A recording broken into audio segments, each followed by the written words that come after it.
If you enjoy the video and my content, please consider supporting my channel over on Patreon at patreon.com/kaatydidart.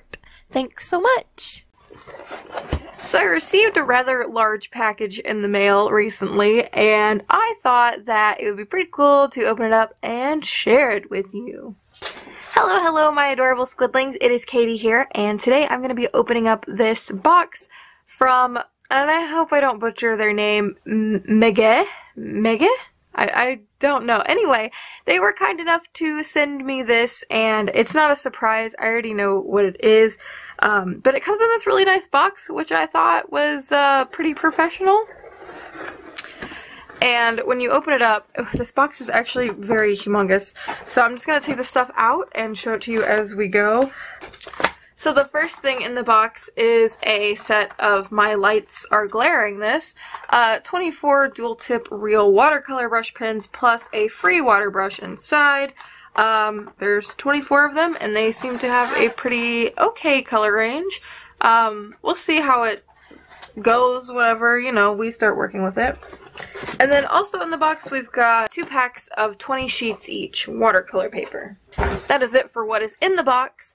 Now I did mention that they sent this to me for review. I do want to throw it out there that I still will be giving my honest opinion, because there's nothing worse than getting something sent and then being not truthful about it. So each of these watercolor pads are individually wrapped, and they are 9 by 12.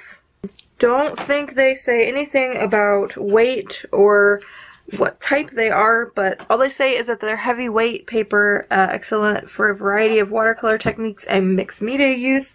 Oh, it does say it's cold pressed down here, but it does not give the weight, so we will have to weigh in on it. That was a terrible pun.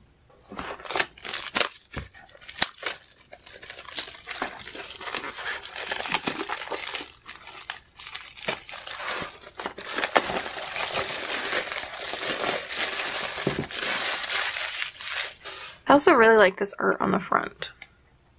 Okay, so this is ridiculously thick paper. I would say it's about 140 pounds, 300 GSM. That's just what it feels like, and it's got a nice texture on it. I don't know if you'll be able to see the texture on it, but it's got nice texture. I love me some cold press paper, so I am very excited about that. Now, with this, again, we've got 24 colors here. This is a abnormally oblong packaging, but it is nice. Oh, okay. Well, there's that. So here are all the colors that they've got. I'm going to arrange them in rainbow order really quick so I can kind of overall gauge what colors we have.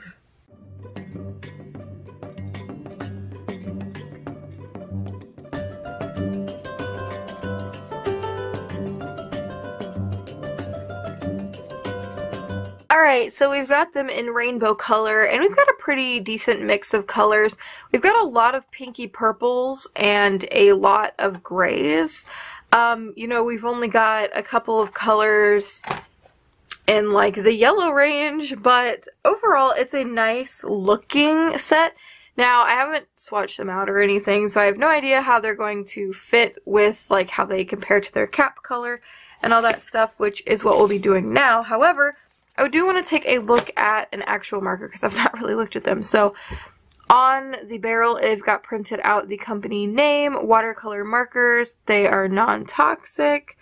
And then it just says avoid direct sunlight and high temperature, keep out of reach of children, or place cap firmly after use. So the fact that it says avoid direct sunlight means that these are probably dye-based, which means they are going to fade in the sun. Now on one end, we've got the brush tip. And then on the other end, we've got another tip. Oh, it's just a bullet tip. So these are kind of like Tombow markers. So it's the same kind of style, I guess. One thing that kind of throws me off is that they say that they're real watercolor brushes, and usually when they say that, they've got bristles. So that kind of threw me off a little bit. Let's rip out a sheet of this, and let's start swatching them out. So with swatching out the first color, maybe it's because I let it dry on the paper, but it does take a little bit of scrubbing to get it to go down. And honestly, this paper is pilling as I use it. Am I using the wrong side, maybe? Alright, testing the other side. I'll be a little bit more gentle with my marker application.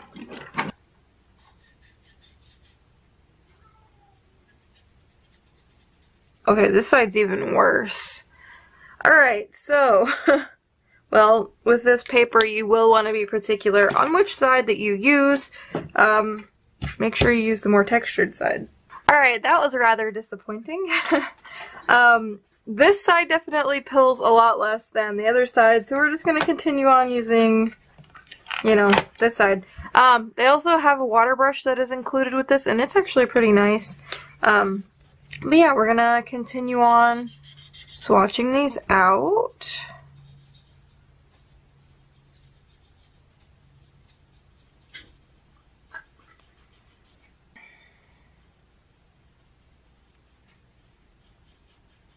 This paper dries way, way, way too fast.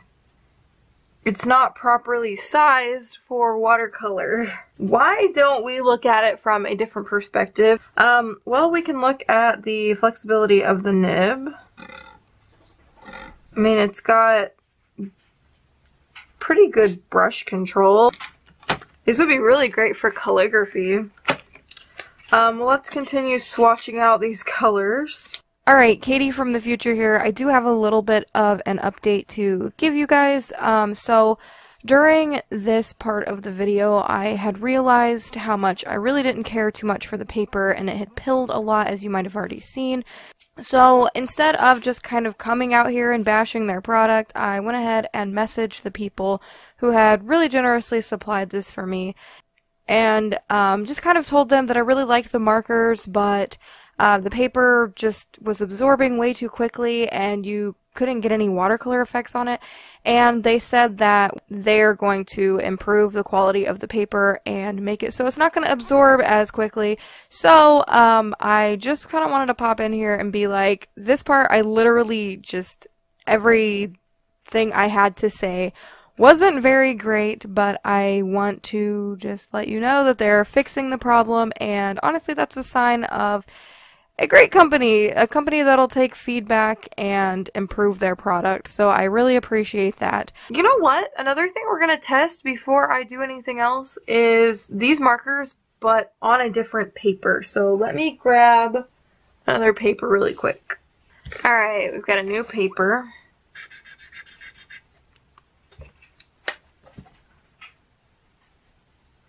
See, like, these markers work on a different paper.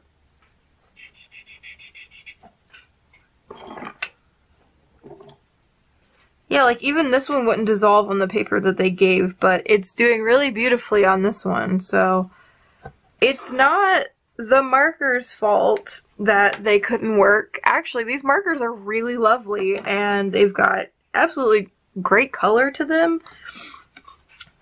It was the paper, so I don't know what I'm going to do as far as an illustration is concerned. I'm obviously going to be using the items I was supplied, but I think for the other paper I'm not going to do any kind of water techniques. I'm just going to use it strictly with the markers.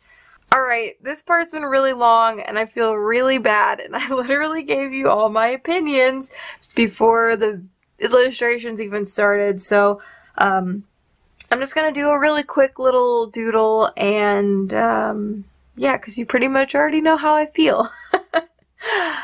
So let's head over into a little quick doodle and I will talk to you in a second.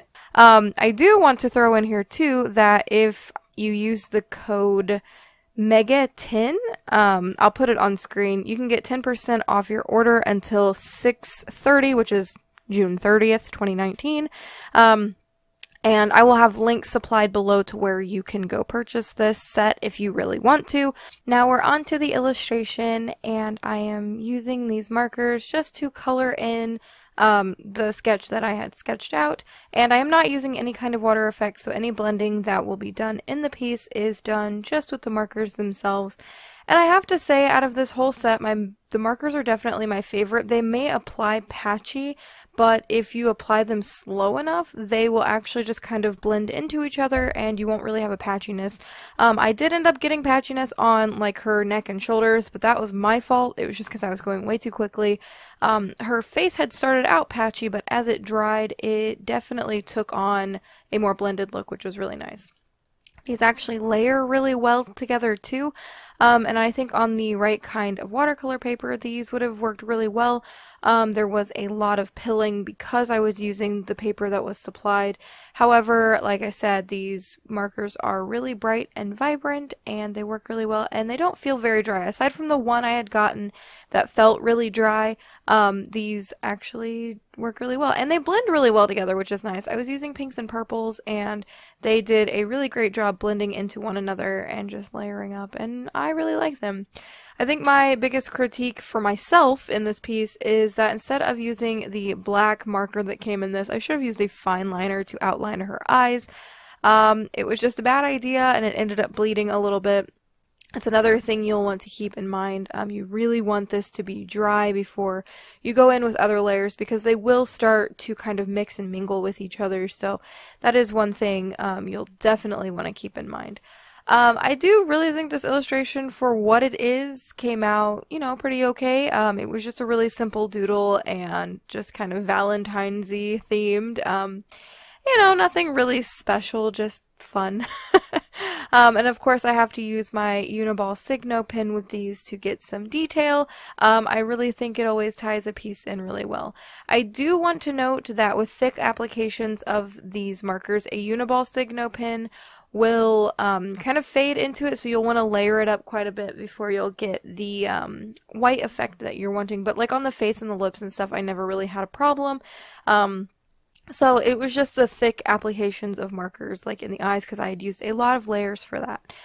Overall, I think this set would be really great for, you know, your child or your niece, nephew, you know, just a kid in your family, or maybe you just want to de-stress and maybe use these markers in a coloring book. They'd be really great for that too. Here's a close-up shot at the piece. You can see all the pilling that kind of happened, plus you get to see a close-up shot. I want to thank you all so much, and I want to give a super-duper special thank you to all of my patrons over on Patreon. Thank you for making me do what I do and making all these videos possible. If you're not already part of our cute squid pod, there is a subscribe button down below. I also have social media links in the description below to where you can go check out what's happening on the squid pod. And yeah, until next time, my adorable squidlings, toodaloo!